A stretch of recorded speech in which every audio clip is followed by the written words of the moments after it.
Todas las personas tenemos una historia, un pasado, experiencias que nos hacen ser quienes somos, que recorremos a veces sin darnos cuenta y que nos van llevando por las distintas etapas de nuestra vida.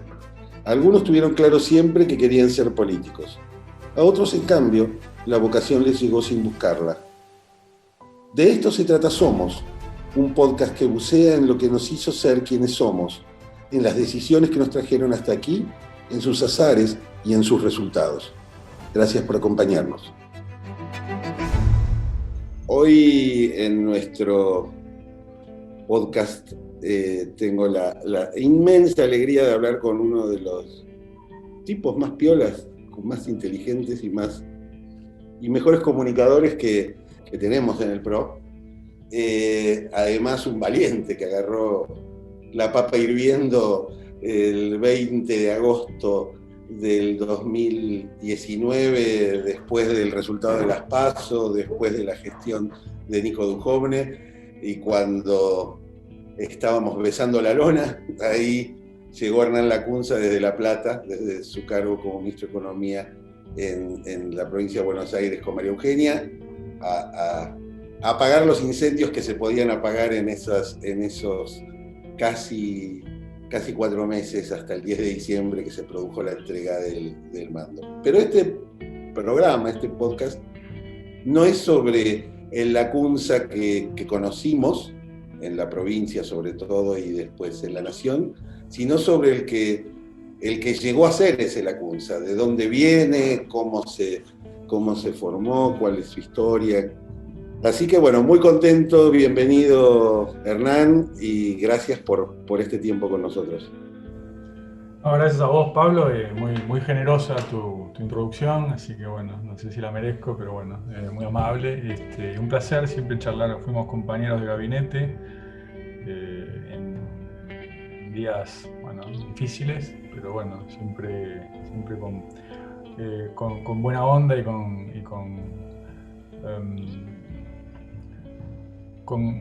congruencia de intereses, de valores, de fines, así que me parece que siempre es un placer encontrarte y charlar contigo. Fuiste al San Román, es lo primero que me enteré, que hasta ahora tenía un graduado ilustre, que es el Flaco Spinetta. Digo, en el segundo graduado ilustre, por lo menos no sé si hay algún otro que haya llegado a ministro. Venís a ser vos. Sí, pero no me pongas en la lista de Spinetta porque no llego a ese nivel.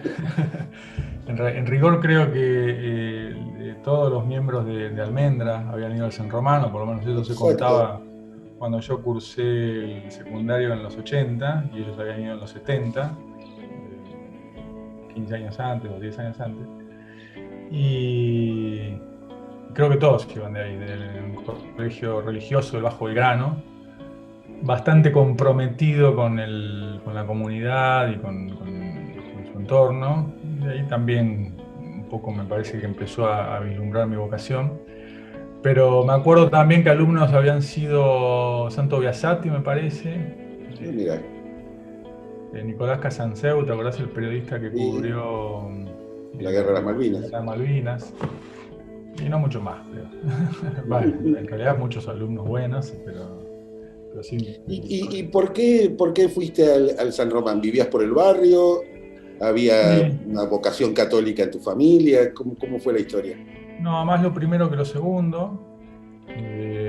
Yo me crié en Belgrano, nací siempre me mudé muchas veces porque mi mamá es bastante inquieta y bastante nómade, todavía al día de hoy que tiene más de 80 años, mi papá la carga, siguen viviendo en Belgrano y le dice, bueno, ¿cuánto tiempo vamos a estar acá? Porque se mudaron, qué sé yo, una cantidad inusual de veces, creo que tienen 50 y pico años de casados y se habrán mudado como 15.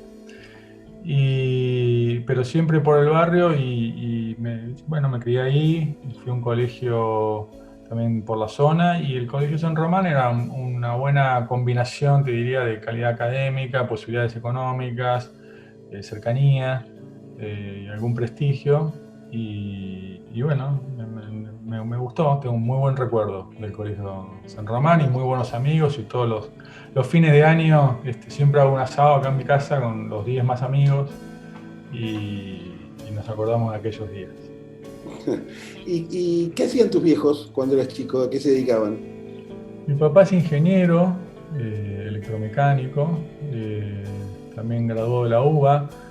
Hizo una vida muy sacrificada porque se quedó sin padre muy chico, empezó a trabajar, bueno, una historia común de la Argentina de los 50, te diría.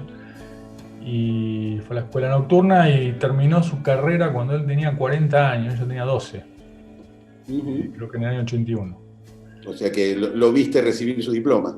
Lo vi recibir y lo vi estudiar mis primeros 12 años de vida, una carrera muy intensa, muy exigente, con una familia a cargo como es la ingeniería. Y de ahí te diría, Pablo, que tantas horas de verlo estudiar y de postergaciones triviales, ¿no? Al fin y al cabo, digamos, de tiempo, nada grave, pero ese esfuerzo de volver de trabajar con una familia a cargo y de estudiar hasta la madrugada y de irse a trabajar de nuevo y los fines de semana. También esa perseverancia, te diría que marcó mi infancia, que la sufrí en mi infancia porque era tiempo escaso. Pero para mí ese tesón, esa perseverancia, es aún al día de hoy una buena enseñanza de mi papá. Y mi mamá era bancaria, trabajaba en el Banco Ciudad como mi abuelo. A mí después me tocó ser gerente general del Banco Ciudad, así que fue bastante Exacto. emotivo para la familia. Pero ¿Tu abuelo también, el papá de ella, había laburado en el Ciudad? sí, había trabajado en el Banco Ciudad. Un regalo que me hicieron cuando entré al Banco Ciudad, que fui cuando Rogelio Frigerio era presidente, yo era gerente general. Un regalo que me hicieron fue traerme el expediente de mi abuelo, que era del año 36. Qué ¿Cómo se llama? bárbaro. El legajo, el legajo. El Y legajo. bueno, sí, y se lo mostré a mi mamá, se emocionó mucho. Mi abuelo murió en el año 63, me parece. Hincha de Racing como corresponde, pero no lo conocí yo.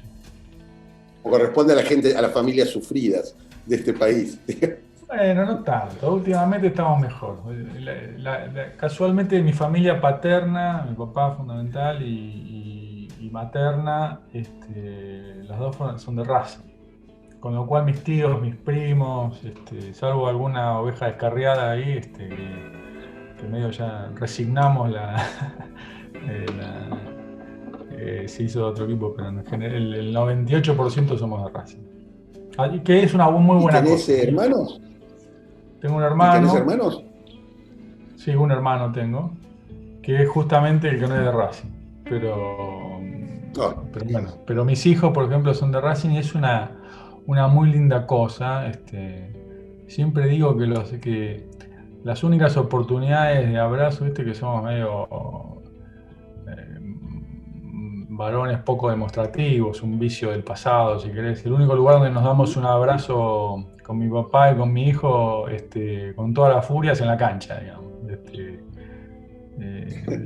Así que bueno, es una buena excusa para ir juntos, digamos. Y con mis tíos, ¿Y mis de primos. chiquito empezaste a ir al cilindro? Sí, sí, sí. No, ahí sí sufríamos más. La última década fue más amable. Pero ahí sí vi el descenso, vi el ascenso, La quiebra. la quiebra,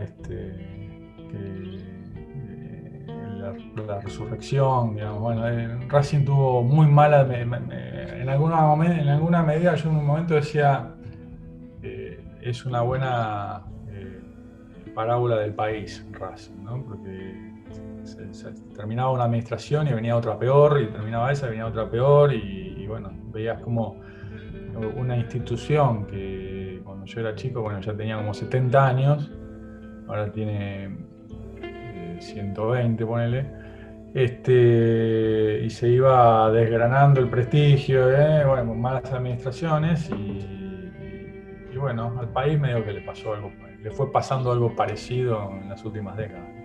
Sí, yo pensaba esa historia tan repetida como vos contabas de tu viejo rompiéndose el lomo, pero que todavía por estudiar, por bancar una familia y por el progreso de una familia, que era un sueño de las clases medias, de los 50, que te diría que hasta los 60, 70 más o menos funcionó, ¿no? Donde los hijos podían vivir mejor que sus padres, y que ahora eso se hace mucho más cuesta arriba, digo, en los sectores, digo, en el hijo de una empleada bancaria y un ingeniero electromecánico, metalmecánico era en realidad, que se iba a estudiar de noche.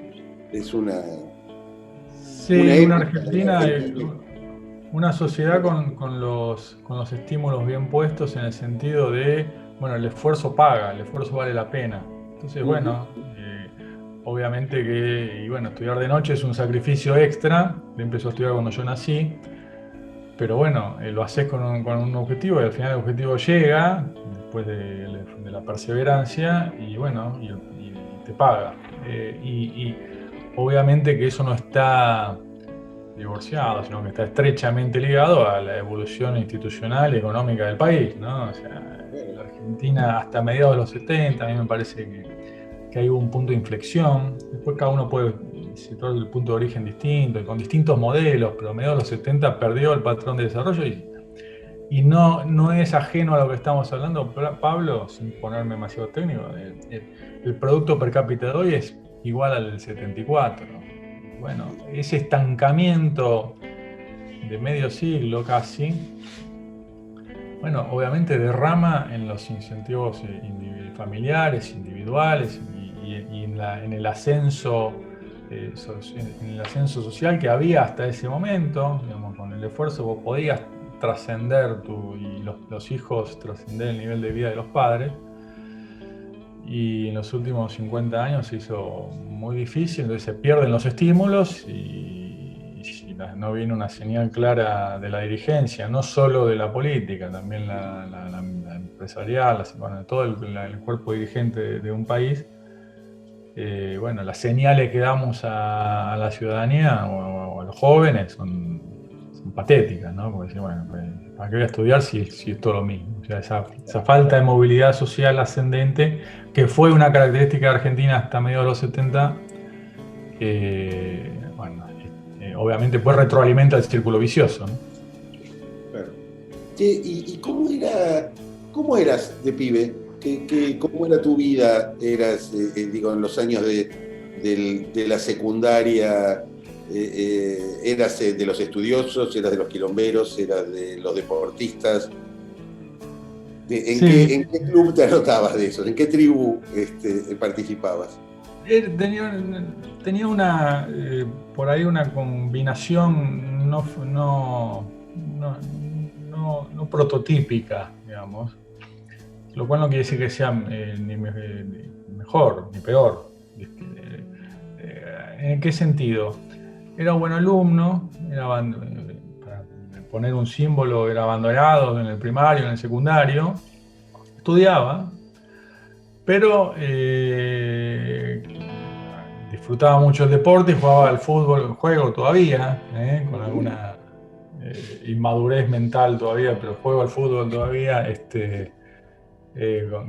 con amigos, y competitivamente en torneos, y jugaba en el equipo del colegio, y era más bien del grupo de amigos, como se dice en el barrio, más quilombero, digamos. Lo cual no quiere decir, y en realidad también me hice un grupo de amigos que son los que tengo hasta hoy a mitad del secundario, más o menos. Y eso me cambió bastante mi vida de relación social, digamos.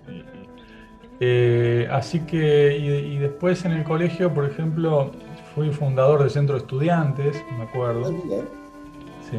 Me tocó lo mismo que a mí, pues yo soy 3 años más chico, soy del 66, vos sos del 69, acabas de cumplir años, y claro, nos tocó la vuelta de la democracia estando en la secundaria. Exactamente. Yo creo que estaba en segundo año. En primer año del secundario estaba en la guerra de Malvinas, y segundo año volvió la democracia. Sí, y bueno, todo ese reverdecer o esa emergencia democrática, Dios gracias, bueno, un par de años después transpiró, digamos, a la escuela secundaria y, bueno, fundaba el centro de estudiantes, con lo cual tenía esa vocación incipiente por lo político, si querés, y por supuesto ahí no hacíamos política partidaria, pero algún compromiso con la vida comunitaria, digamos. Ujú. ¿Y había política en tu casa? ¿Se hablaba de política? ¿Era un tema? ¿Había una tradición política? ¿O no? ¿O era, digo, pasaban de largo? No, no pasaban de largo, pero no había política partidaria, o sea, no había militancia, si Ok. querés. Pero Ujú. sí había mucha información, mucho interés, mucho relacionamiento desde lo informativo y desde la opinión con la realidad del país, digamos. Pero no había una militancia partidaria, cosa que a tantos años vista habría estado bueno que participar de eso. Pero no, más bien mi hermano también y yo, él antes que yo se involucró más en política y yo más bien abordé la política desde... También empecé a trabajar cuando salí del secundario, con lo cual la escasez de tiempo no es menor ahí. Claro. Sí, sí. Así que entre el trabajo, que era ¿Y de qué full time, laburabas? y trabajé en muchos lados, en bancos, en empresas pymes, trabajé en un gimnasio. Bueno, cuando tenía 20 años, también hice un viaje por el país, un año de mochilero, así que interrumpí los estudios. Bueno, trabajé en muchos Un año lugares. te dedicaste al viaje o un año? Un año le O, dediqué al viaje, sí, un poco menos, unos 8 o 9 meses. Este, yo estaba de novio, bueno, me peleé con mi novia. Trabajaba en un banco, trabajaba en el que entonces era el Banco Río, que hoy es el Santander, y sí. tenía un viejo sueño con un amigo del secundario de irnos con tres amigos en realidad, con dos. Y uno estaba en la carrera, no quiso venir, y yo estaba en tercer año de economía y renuncié al banco y fui me compré una mochila y viajamos un año por el país salvando las distancias obvias e insolentes a lo Che Guevara, digamos, pero solo por la Argentina. ¿Está bien? Sí, sí. Eh, y trabajamos en la cosecha de uvas, de cerezas, en la Patagonia, mucho, uvas en Mendoza, de manzana y pera en Río Negro y Neuquén. Río Negro Cuando le sobre dijiste a todo. tus viejos, me voy, largo el laburo, me voy un año con mi amigo a sobrevivir, a laburar, Sí, ¿qué te tiraron con algo? sí. O te dijeron, nene, si es lo que querés, es tu vida, ya sos grande? Mi mamá todavía está en shock, me parece, y eso pasó hace 32 años, pero más, digamos, más maternal. Mi papá siempre tuvo siempre tuvo como una prioridad en la libertad de sus hijos, por eso le salió un hincha de Boca, lamentablemente. Pero entonces lo manejó mejor, aunque habrá tenido alguna procesión por dentro. Pero bueno, era otro momento, no había WhatsApp, no, o sea, era más difícil que hoy, posiblemente, para un padre aceptar eso de un hijo que se iba sin rumbo definido a probar no sé qué de su vida. Sí, su Y aventura, ¿no? Descubrirse a sí mismo, probablemente. sí, sí, sí. Pero qué sé yo, bajamos camiones de mercadería de supermercados, vendimos diarios, trabajamos en un bingo, nos estafaron. Bueno, teníamos 20 años y fuimos a todas las provincias, conocimos todas las provincias de Argentina con el viaje este. Y la consigna era ir sin dinero y bueno, trabajando para seguir. Y por eso es que trabajábamos mucho en el campo, ¿no? Eh, Más trabajo en el sur que en el norte, Ujú. algo que todavía pasa. Claro.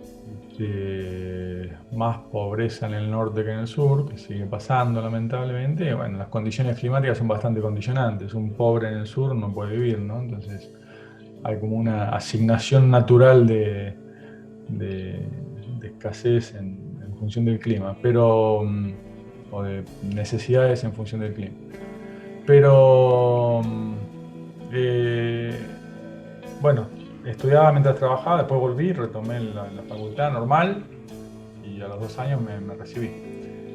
Pero bueno, entonces no tenía mucho tiempo de Economía. militar. ¿Por qué elegiste economía? Digo, ¿qué contacto habías tenido con la economía que es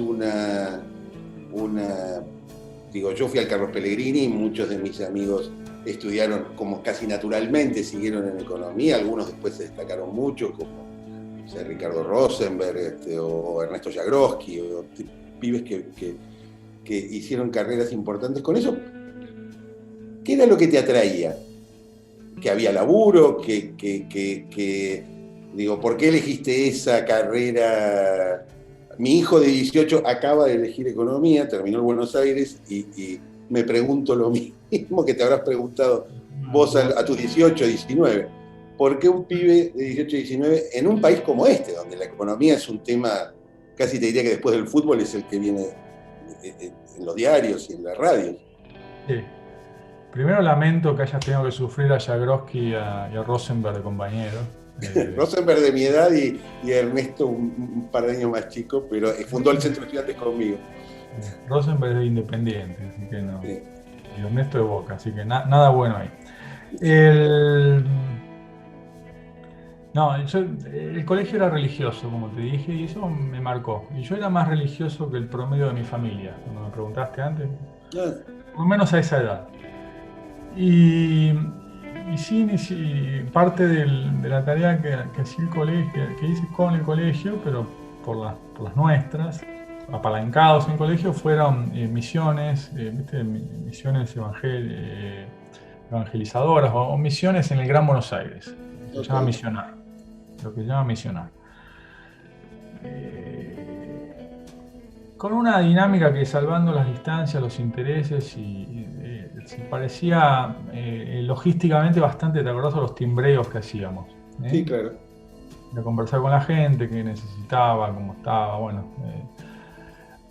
Y te diría que eso fue un incipiente vocación por lo social.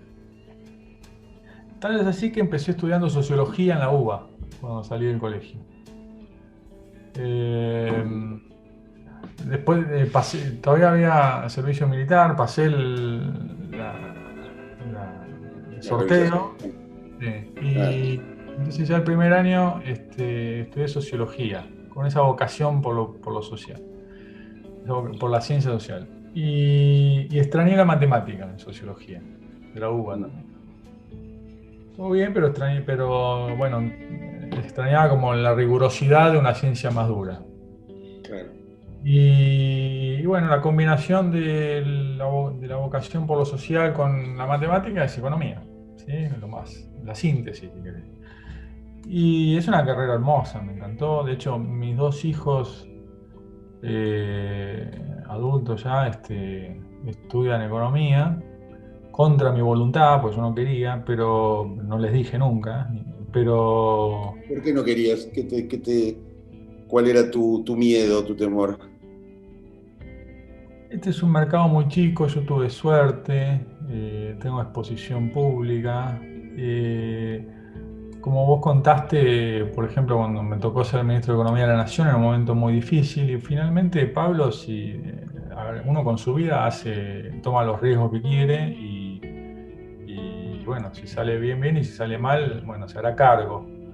Ahora, legarle eso, si sale mal, pasarle esa herencia a los hijos es más pesado. Te diría que mi mayor angustia de esos días fue que si algo saliera mal, que el apellido condicionara la vida profesional de mis hijos. ¿Sí? No es poco. No. Así que nunca, por supuesto, no influí en su decisión. Lo que quiero decir es que me limité a no influir a favor, si querés, pero nunca les dije lo contrario. Y es una hermosa carrera, así que tu hijo, si tiene esa vocación, la va a disfrutar mucho, porque bueno, es una forma también de de contribuir a la comunidad desde una ciencia, es una ciencia, aunque no sea dura, es una ciencia, desde un presunto saber científico para que vivamos mejor de lo que vivimos. Bueno, es así de simple y de ambicioso, ¿no? ¿Te casaste estando recibido la facultad o antes? Sí, me recibí en el 94, me casé en el 95. Con la misma novia que me había peleado antes de irme de viaje. ¿Te Sí, esperó?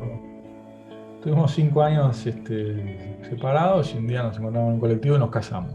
Pero, y bueno, y ahora No, no, tenemos... pará. Nos encontramos en el colectivo y nos casamos con algo más, porque Bueno, no, yo me 10 encuentro con meses después mucha gente en el colectivo y no me caso. como que no hubo necesidad de noviazgo, ya nos conocíamos. Ah, Y de eso eran viejos conocidos. hace 25 años de eso, así que... y bueno, y están los dos chicos, que ya son grandes, ¿no? 23 y 21.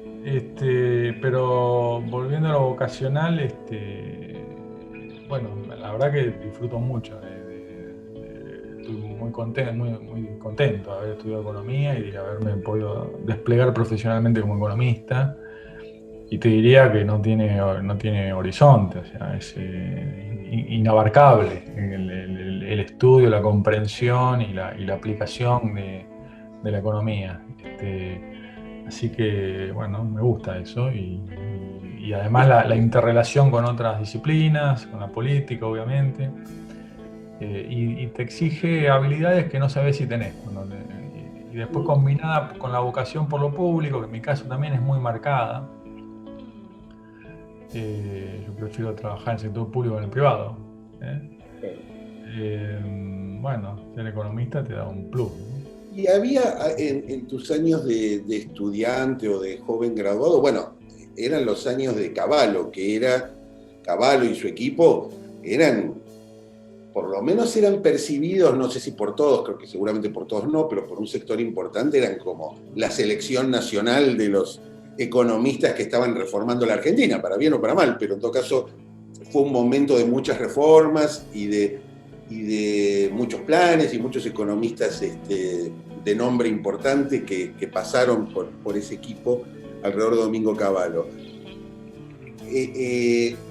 Había economistas conocidos que vos decías, no, yo quiero ser como este, o no quiero ser como este, o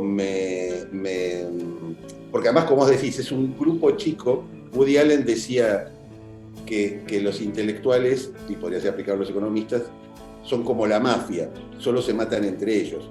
Digo, yo, cuando estoy en una reunión con mis amigos economistas, no es raro que empiecen a cortarle el pellejo a otros economistas que laburan con consultoras o en la actividad pública o en el sector privado, pero que son conocidos, ¿no? ¿Quiénes te gustaban o qué profesores te habían gustado en la carrera o después cuando hiciste tu posgrado en Ditela?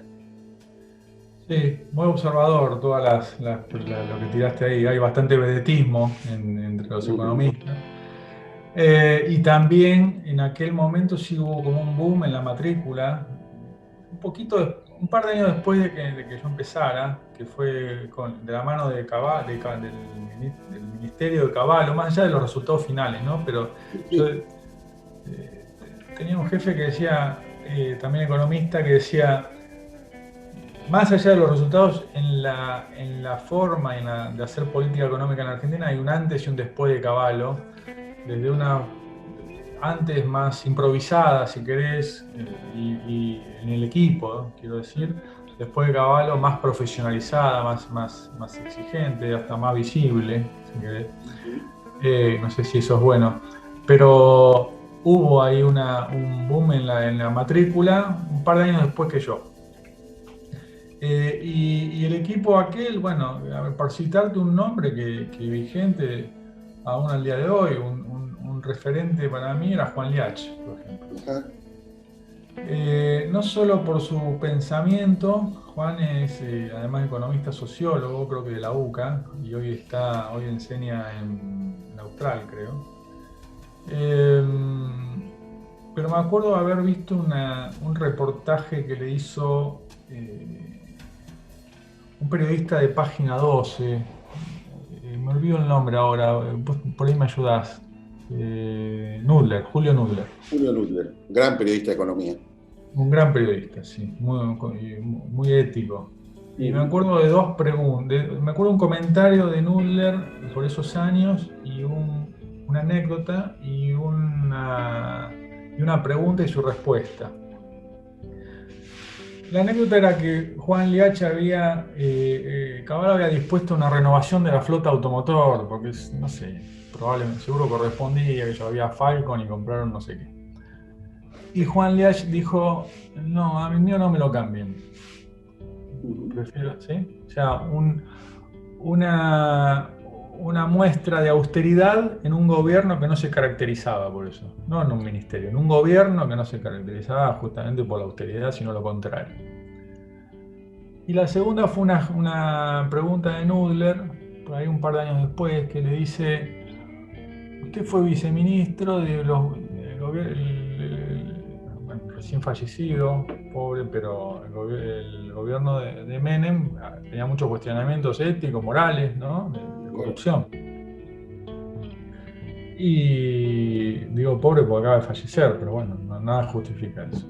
Pero, y le dice, ¿cómo fue ser viceministro? ¿Cómo se conjuga ser viceministro en unos gobiernos más, en aquel momento, según Nudler, de los más corruptos de la historia? Dice, bueno, hay cosas que yo solo pude conversar con mi almohada, ni con mi esposa, en el sentido de, yo traduzco eso al día de hoy, Pablo, sin hablar de corrupción, pero la función pública, uno hace la mitad de lo que quiere y quiere la mitad de lo que hace, ¿no? No hace todo lo que Muy bueno. no hace todo No. lo que realmente todo lo que quiere, nadie lo puede hacer. Ahora también te tragas muchos sapos, digamos, si pensás que bueno, vale la pena para hacer un cambio en el sentido correcto. Salvando la corrupción no, pero sí medidas de política.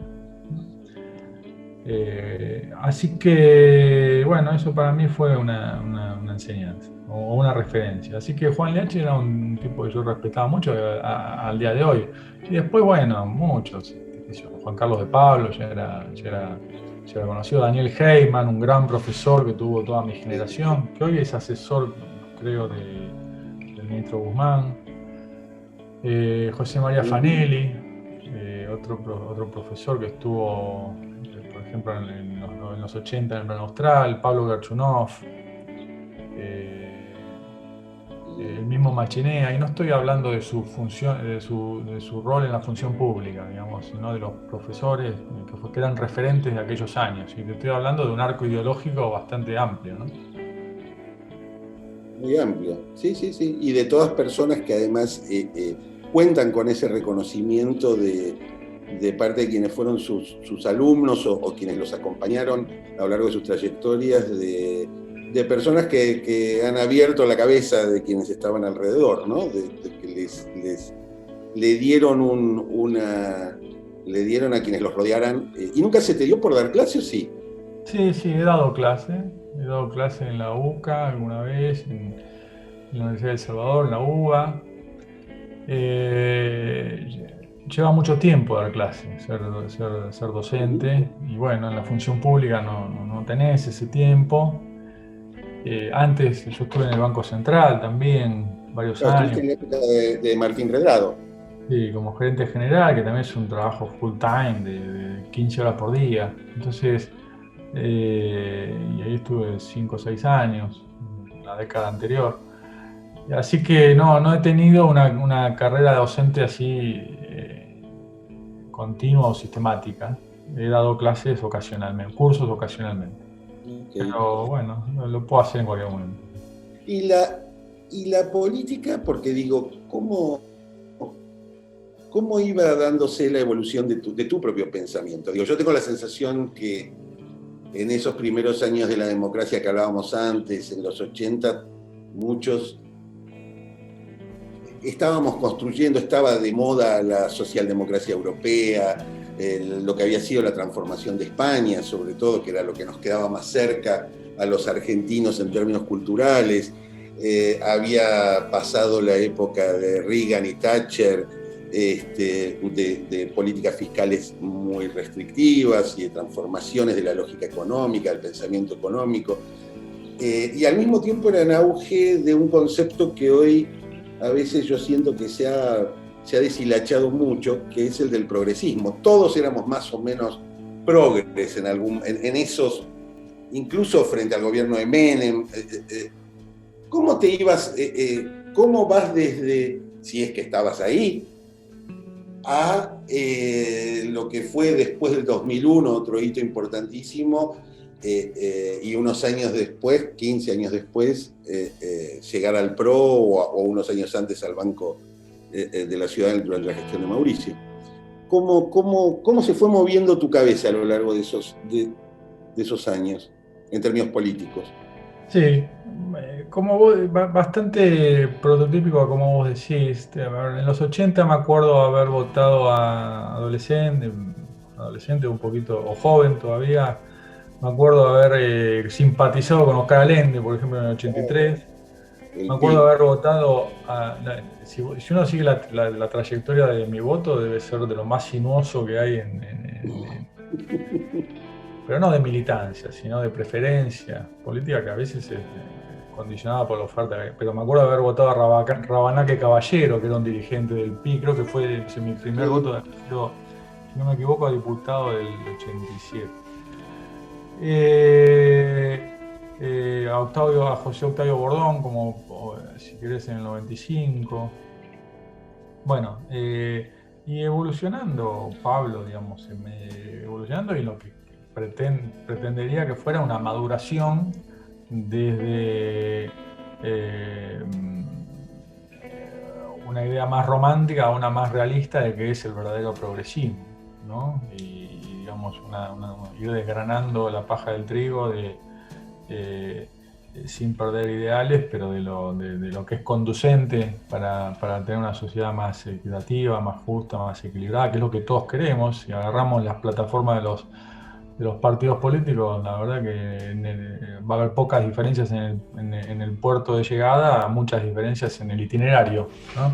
Y la verdad que sin pretender ser exhaustivo en la respuesta, me parece que la propuesta del PRO y sobre todo y de Juntos por el Cambio, desde aquel origen más filo radical de izquierda al PRO Juntos por el Cambio actual, es sí, que no puedo decir que es una continuidad, sino una evolución.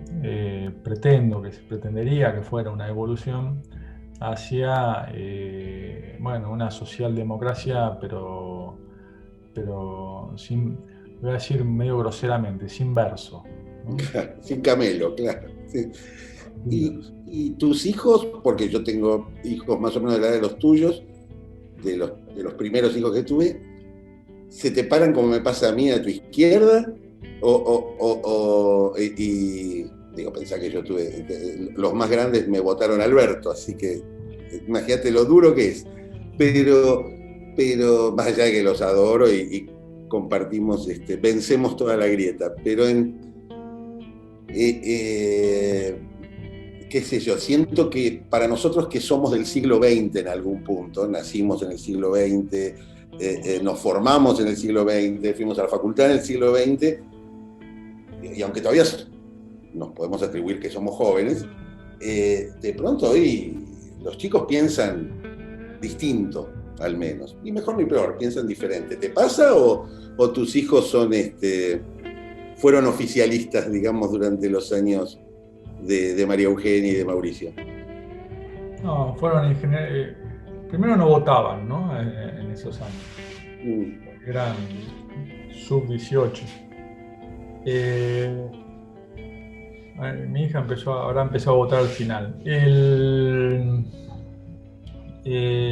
Pero no se me. No. Eran filooficialistas, te diría.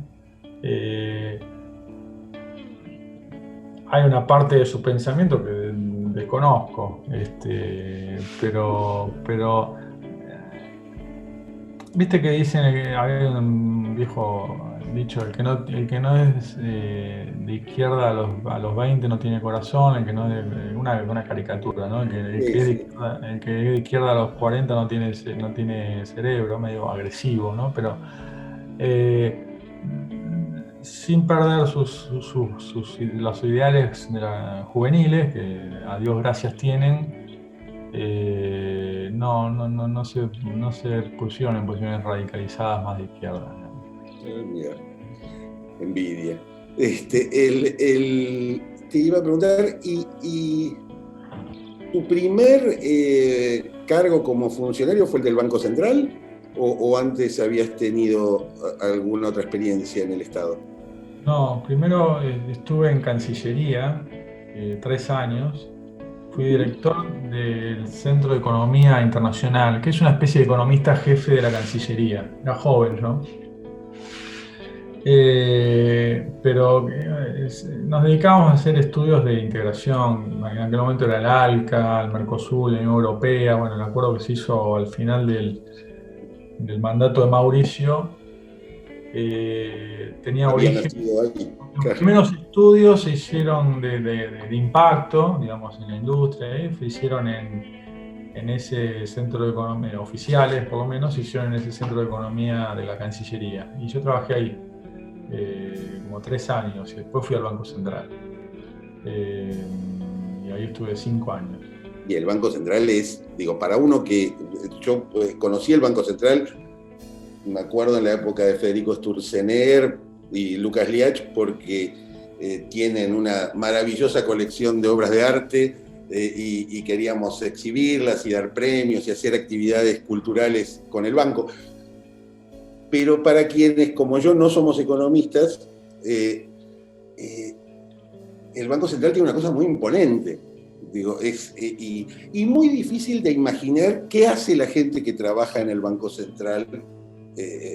Vos me dijiste, laburaba 15 horas sin parar, y creo que todos los economistas que han pasado ahí laburaron 15 horas sin parar.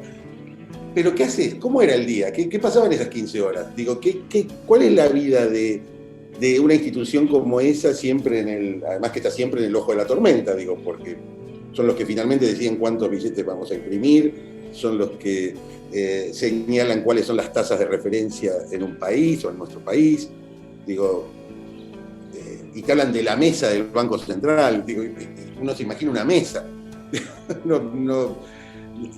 ¿Cómo era ese laburo? ¿Cómo era vos con tus 30 y pocos entrando al Banco Central de la mano de Martín Redrado en esos años? La mesa de operaciones, sí. Ahora que mencionaste a Lucas Liach, y algo que hablamos antes, me acuerdo, un par de años después, fui compañero de Lucas en la maestría en el ITELA, que tuve compañero. Y entonces me acuerdo pararlo en un pasillo y decirle, yo admiro a tu papá, y seguir. El flaco todavía debe estar, ni se acuerda, ¿no? Pero debe estar pensando este tarado que... Sí, el Banco Central, primero, Pablo, creo que junto a Cancillería y probablemente a la FIP, sea como enclaves en un sector público que está bastante deteriorado en sus instituciones, en sus lógicas. Te diría que a nivel de recursos humanos, el Banco Central, la FIP y la Cancillería probablemente sean los más profesionalizados y los más se han preservado bastante bien. Y esa solemnidad del edificio, que sí la comparten otros edificios, pero digamos, esa burocracia estable te da como una exigencia adicional. Primero fui economista jefe, después fui gerente general del Banco Central. La responsabilidad es, bueno, como la de cualquier banco central del mundo, digamos, tratar de que no haya inflación, en un país que tiene una tradición nefasta en ese sentido, entonces los márgenes de libertad son mucho menores, entonces las políticas, los instrumentos que tenés para lograrlo son bastante limitados, más allá de los errores que uno puede hacer. Y también la variable, te diría, por excelencia más importante para el ciudadano medio argentino, que es el tipo de cambio.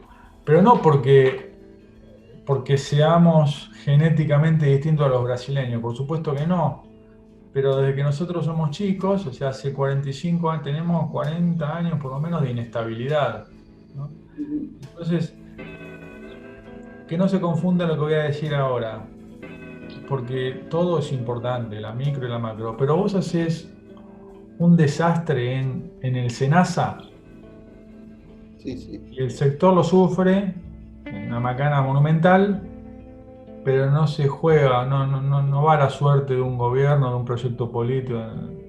Haces tres cosas más del Banco Central y el dólar es un barrilete y sonaste. Claro. La macro manda.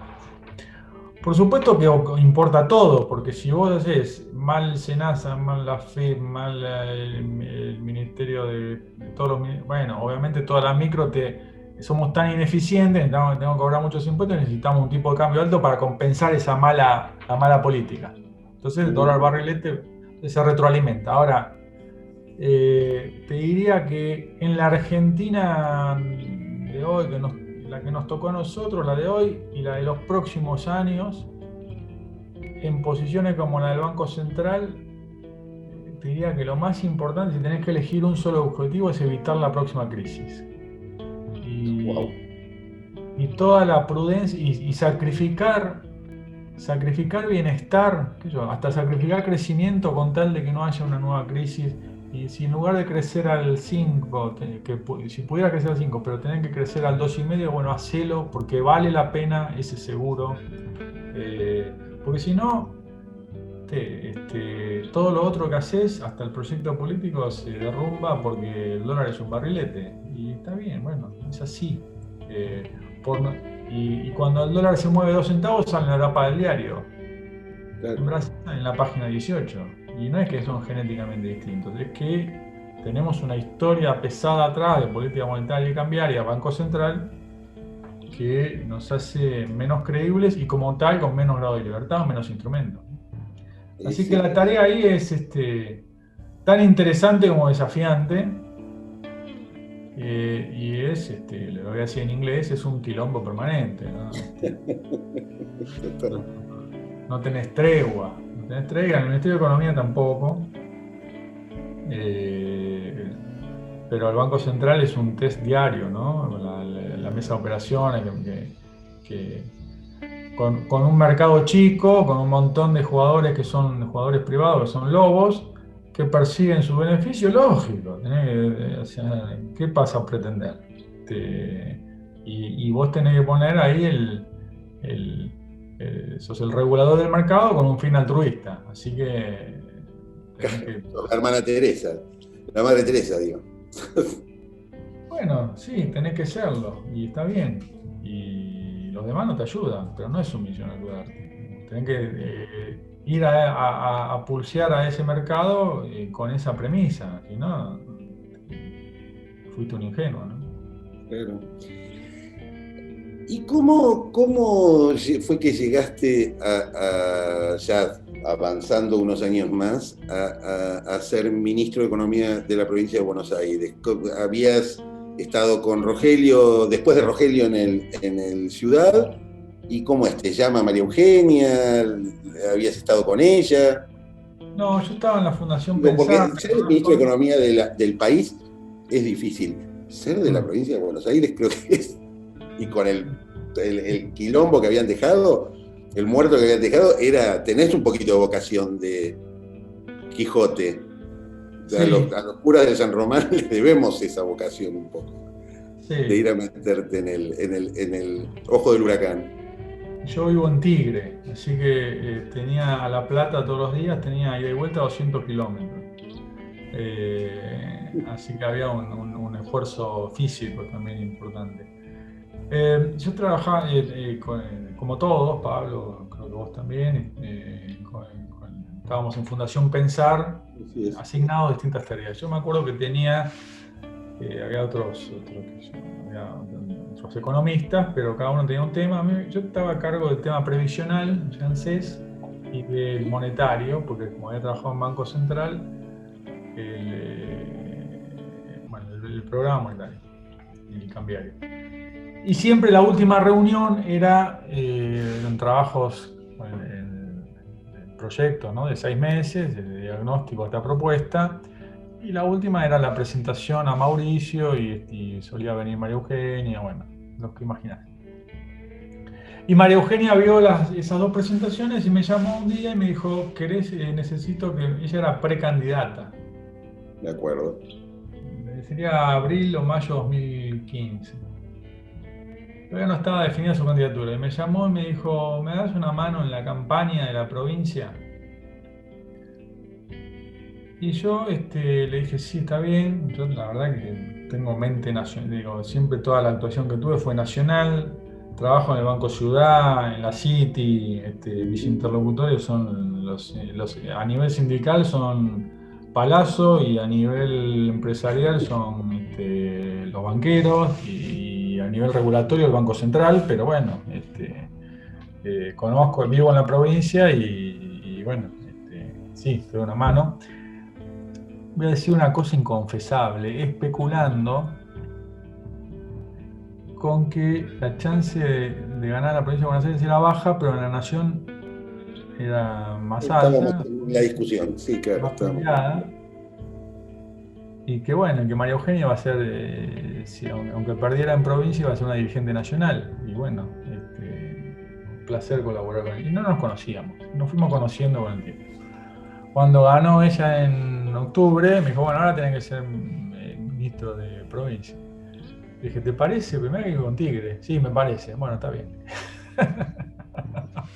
Y viniste a casa y lo contaste. Y fuiste a tu casa y le contaste a tu mujer y a tus chicos, papá va a laburar de ministro. Sí, sí, ellos me acompañan siempre y saben de mi vocación fuerte y no, nunca me hicieron ni el menor, te diría, planteo y mucho menos reclamo a veces la gente piensa que ser funcionario es un privilegio, que lo es, pero que la vida es fácil. No es fácil, es un trastorno económico para la familia, de las costumbres. Te digo que yo volvía a La Plata, llegar a las 8:30 de La Plata tenía que salir a las 6 y volvía a las 11. No me quejo, pero para el ritmo familiar era difícil. Y no, pero nunca me hicieron ningún... Sí, lo habré contado, pero ellos ya lo adivinaban, me parece. Y bueno, y ahí trabajé con María Eugenia casi 4 años, que fue un placer. María Eugenia, una singular combinación de... Siempre digo que a los niveles que vos conocés, Pablo, de dirigentes políticos,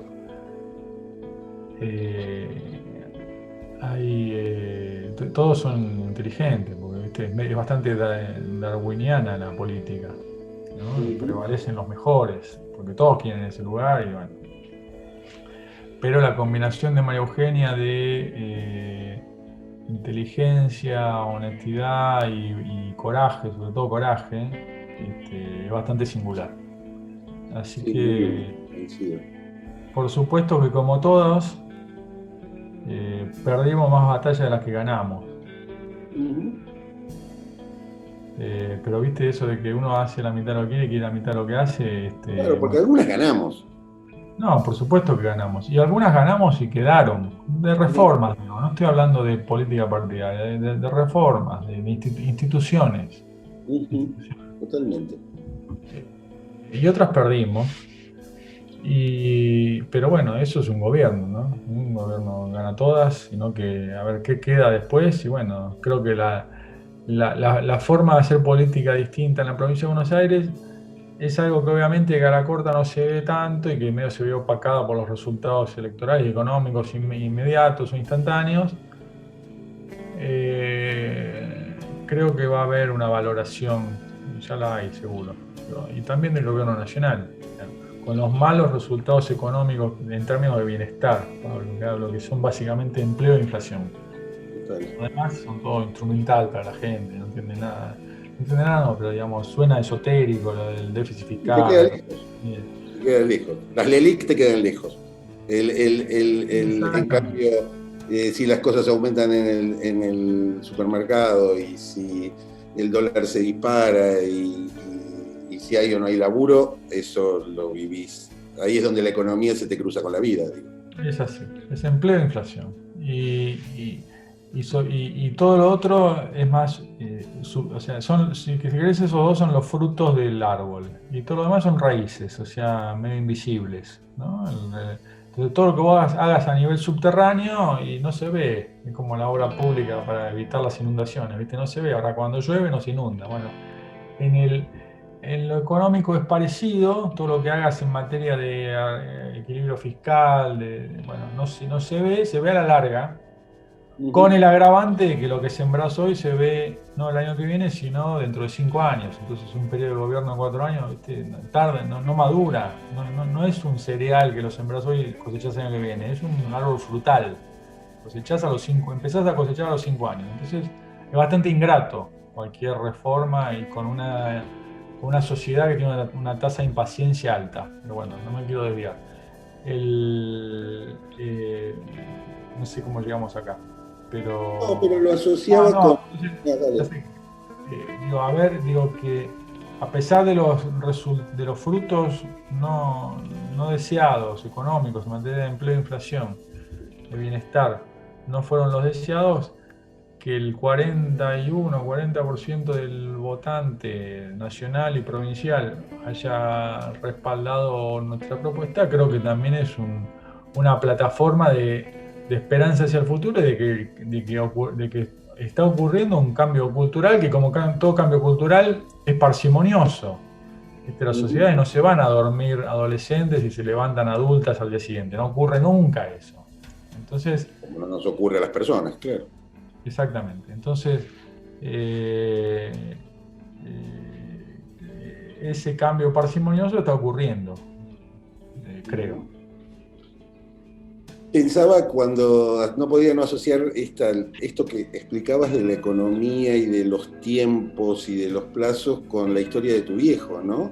Digo, si alguien se pone a estudiar de grande, es puro sacrificio y los beneficios iban a tardar. Digo, que ese título valiera para parar la olla en casa y para poder vivir un poco mejor y para que vos y tu hermano vivan mejor, no era que al día siguiente que se recibió ya le habían aumentado el sueldo o tenía un laburo en una empresa importante y digo, esa lógica del tiempo, paradójicamente la lógica de la inflación y de la inestabilidad juega muy en contra en nuestro país, en nuestra cultura en el sentido más antropológico, si querés, más amplio, no en cuanto a erudición, sino en cuanto al modo en el que nos relacionamos con la vida cotidiana. Te quería preguntar una cosa, cuando tenés el fútbol, que claramente es una pasión tuya, tenés la economía, que te apasiona, tu laburo, me doy cuenta que si no te apasionara, no hubieras agarrado las papas calientes que se te cruzaron. ¿Qué otras cosas te apasionan?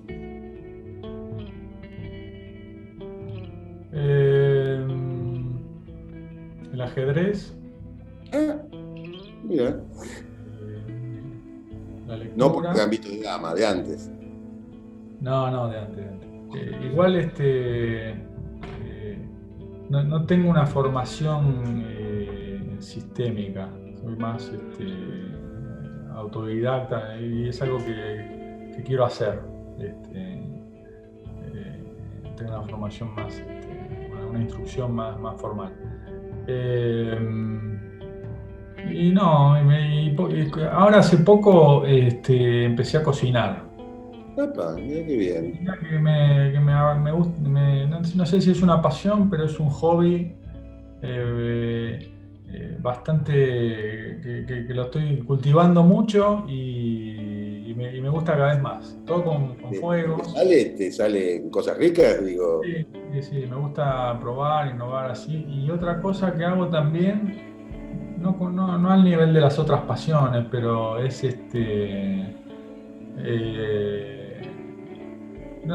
por ejemplo, no tengo mucha cercanía con los animales, pero sí con puse una huerta, ¿viste? Y tener esa jardinería, no sé si se llamará así. Son hobbies que me aparecieron ahora medio de grande, las dos. Bueno. ¿Qué sale? ¿Un tomate ya? Sí, ¿no? Hace rato que tengo mi propia cosecha. Mirá qué bien, el cultivo te va a agarrar Pero, Grabois en algún momento. pero lo que sí hago mucho son, por ejemplo, asados. Sí me gusta ser convocante de amigos o de familia. Y a raíz de eso, para no hacer siempre el mismo asado, hace poco empecé a hacerlo más gourmet, si querés. Ah, Y tuve un campo ahí por explorar. Y no, hasta ahí. No hago otra cosa, Pablo. Con eso tengo bastante. no, ¿qué te parece? Escúchame, la última, cuando mirás para atrás y sobre todo, yo me imagino dos grandes momentos por los que contás, el de la secundaria, uno, y el del viaje con tu amigo recorriendo la Argentina, digo, seguramente no te habrías imaginado jamás que ibas a ser uno de los economistas más importantes, más escuchados, funcionario en el gobierno de la provincia, funcionario del gobierno nacional, en un momento en el cual yo creo que había que tener un coraje enorme porque se nos caía la casa encima. Y ¿cómo te ves cuando te contrastás con el pibe que eras? Con el pibe de 20, 22, ahí cultivando, digo, agarrando las ciruelas, las uvas, y con aquel que iba a misionar al conurbano y cuando te toca estar del otro lado del mostrador y tratar de hacer que la vida de esta gente sea un poco mejor, ¿no? Más digna. ¿Cómo te ves ahí? Mira, no me lo había imaginado, pero sí lo había soñado. Ajá. Todo estudiante de economía con vocación por lo público, o sea, que no le va más para el lado empresarial o de mercado, por ejemplo, Sí, sí. y que debe soñar con eso, ¿no? Finalmente lo que vos querés, si tenés una vocación pública, es, bueno, transformar, aunque sea marginalmente, el entorno, la comunidad en la que vivís. Así que sí lo había soñado. Por supuesto que, como esos sueños juveniles, que la posibilidad de que se concreten es ínfima, qué sé yo, como un jugador de inferiores que sueña con jugar en la selección, ¿no? Que después es una Maradona, mezcla. cuando decía, ¿te acordás en el video famoso aquel? Yo lo que Exacto. quiero jugar en la selección, en el mundial. Sí, sí, no me comparo con Maradona, ¿no? No, pero Este, a los 14, a los 12, no me acuerdo cuánto tenía Maradona en esa época, 10, 12, 14, sí, creo que todos no, podemos tener nos podemos dar el lujo de tener esos sueños. sí, me comparo en el sueño, no en la concreción. Digo. Y entonces cuando siento en esa evolución, en esa trayectoria, donde mucho influyó la suerte, ¿no? Y esto no es una modestia, influyó mucho la suerte, estar en el lugar en el momento indicado, suerte. Además del esfuerzo que uno le mete y la garra que uno le mete, ¿no? Y cuando miro así, sí, siento un orgullo de haberme preparado y de haber podido contribuir. Mira, y también, Pablo, te digo, por supuesto que tengo sueños para adelante, ¿no? Yo tengo 52 y tengo ambiciones y sueños para el futuro próximo. Sí, sí. Y tengo ganas de aportarle. Pero también tengo la tranquilidad de que si fue esto, donde lo más relevante fueron los 4 meses de Nación, donde, si vos querés, fue, bueno, como lo decíamos en aquel momento, llevar el barco al puerto para que no naufrague, y que eso contribuyó a que el 40, no sé, sea fiel a un cambio de proyecto de país. Bueno, habrá sido esto. Y los 4 años de provincia de Buenos Aires con María Eugenia, tratando de transformar un estado que es una carrera de obstáculos. Bueno, no fue poco, ¿no?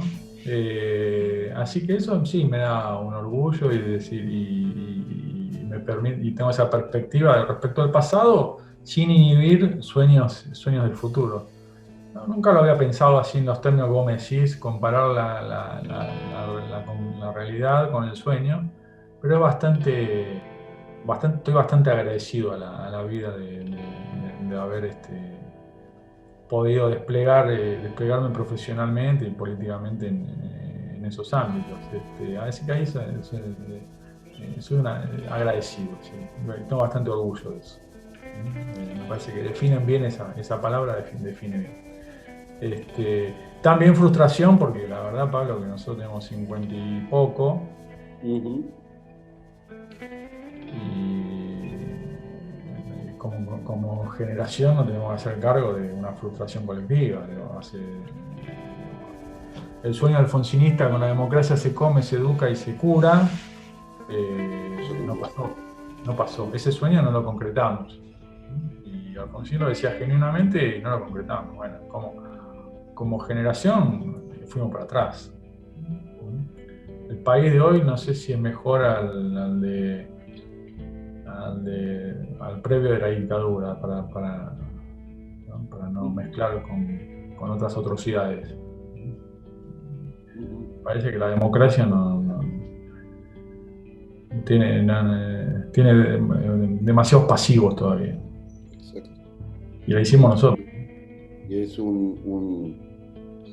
y creo que sí, y ya no tenemos a quien echarle la culpa, ¿viste? Como fuimos nosotros, no nosotros como personas, sino nosotros como generación, nosotros como cultura política, nosotros como incapaces de generar mejores ideas, y mejores proyectos. Eso lo comparto y creo que es la mochila que tenemos que evitar pasarle a nuestros hijos, ¿no? O por lo menos pasársela más liviana. Sí, para hablar de ese tema en la actualidad, pero con proyección a futuro, creo que no sé si compartís este pensamiento, pero creo que la grieta es una tragedia, que va a ser difícil. O sea, desde posiciones antagónicas, viscerales, y no quiero mezclar acá lo partidario, ¿no? Pero el discurso de anteayer no ayuda a nada y una parte nuestra tampoco. Entonces, sin pretender erigirme en el justo medio aristotélico, tenemos que tener la capacidad de... María Eugenia tiene una frase que es verdad, dice: con el 51% ganás la elección pero no gobernás. Entonces, no sé bien qué significa eso en términos de coalición política, pero tenemos que tener una masa crítica del 70% de los dirigentes que no nos voten de todo. Los dirigentes no son nada más que políticos, son empresariales, sindicales. Muchachos, así no va más. No podemos seguir siendo 1974 para toda la eternidad. Exacto, peor, porque cada vez, o sea, eso en términos de producto per cápita, pero en el 74 había 6% de pobres, o 4%. Ahora hay 42%, ¿no?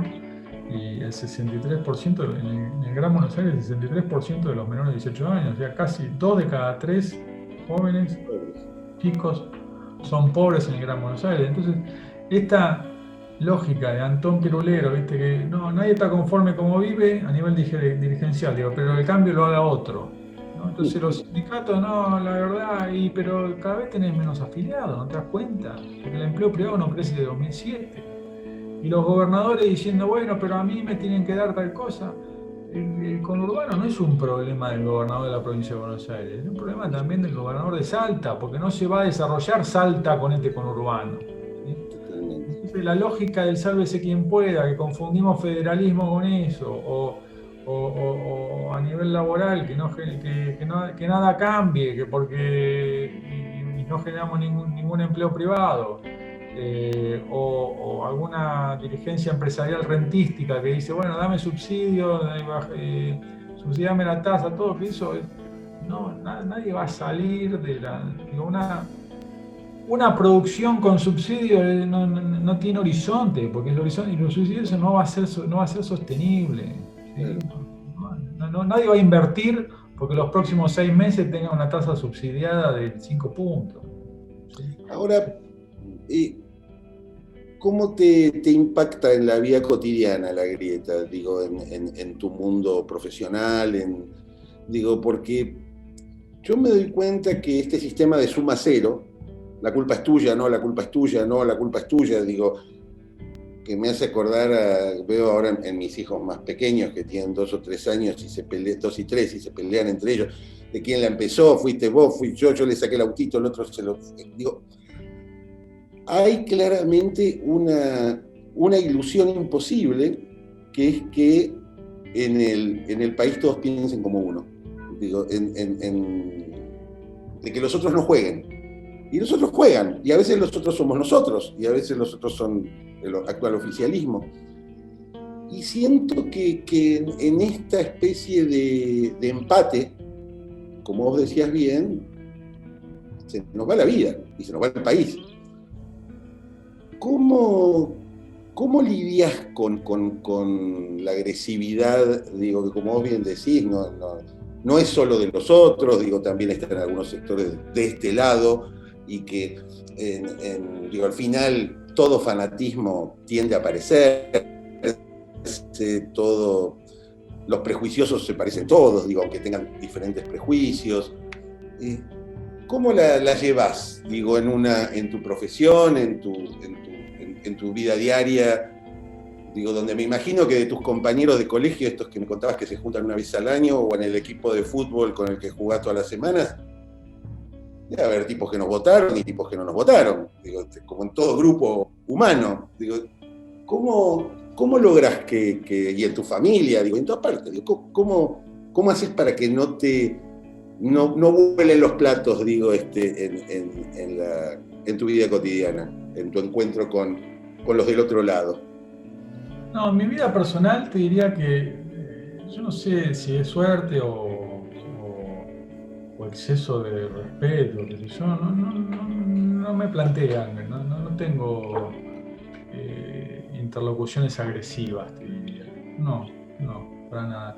En lo público, sí, en las redes, cuando voy a la tele, o algún chiflado en el barrio, qué sé yo, pero muy...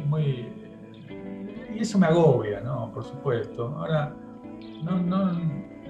te diría que una cosa, digo, la tensión que hay, viste, en la exposición pública o cuando sos funcionario, eso lo sufro cero, no sufro nada de eso.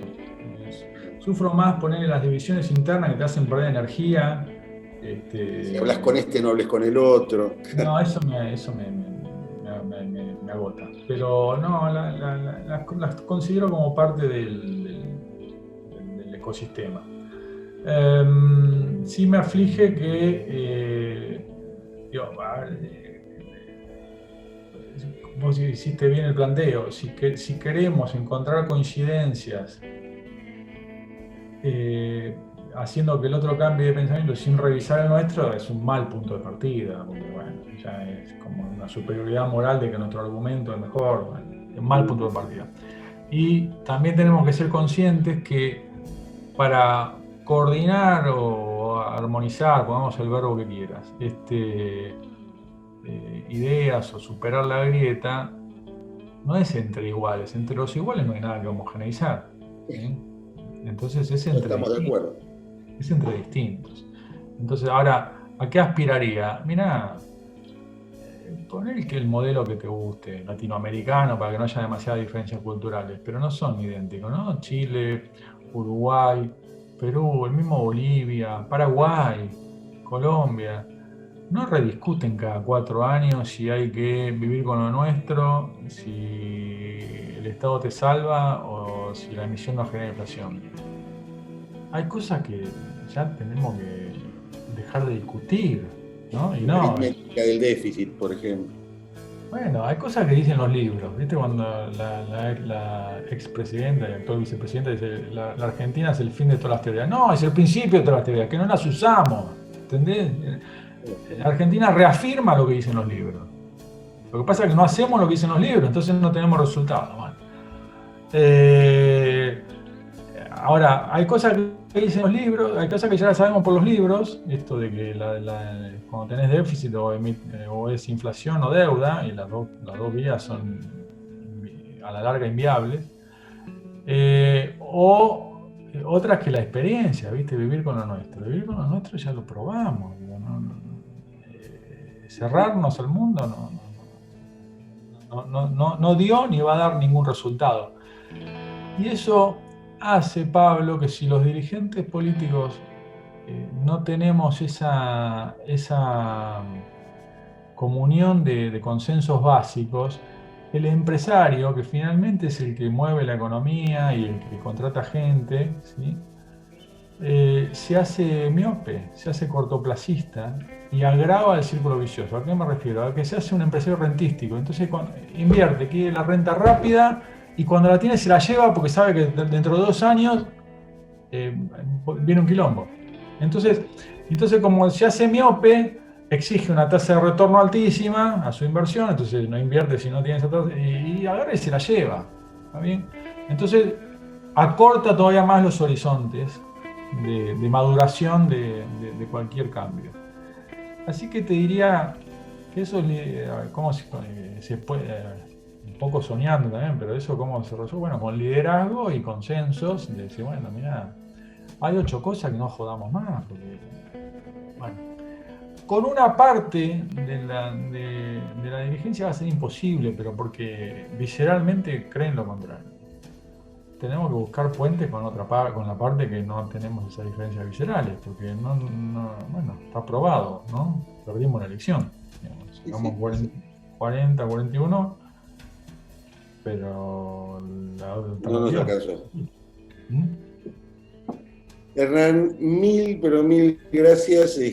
Fue un placer conocerte mucho más en esta charla y que bueno, y que quienes nos escuchan también te van a conocer mucho más y van a conocer por ahí facetas del nuevo cocinero, agricultor, futbolero, hincha de Racing, que sacó las papas del fuego cuando quemaban y que al mismo tiempo tenés una lucidez y una visión sobre la economía y una capacidad para contarla que bueno, espero que de la cual todos podamos seguir disfrutando mucho tiempo. Así que muchísimas gracias. No, bueno, muy generoso de nuevo. Gracias, Pablo, por la invitación, por la oportunidad y también de conocerte a vos, que compartimos gabinete, pero nunca tuvimos una charla de este tipo, en privado tampoco. No. Así que, bueno, la verdad que disfruté mucho el encuentro. Así que a disposición para lo que haga falta. Dale, te mando un abrazo enorme. Gracias. Chau. De esto se trata Somos, un podcast que bucea en lo que nos hizo ser quienes somos, en las decisiones que nos trajeron hasta aquí, en sus azares y en sus resultados. Nos seguimos escuchando en el próximo capítulo. Gracias por acompañarnos.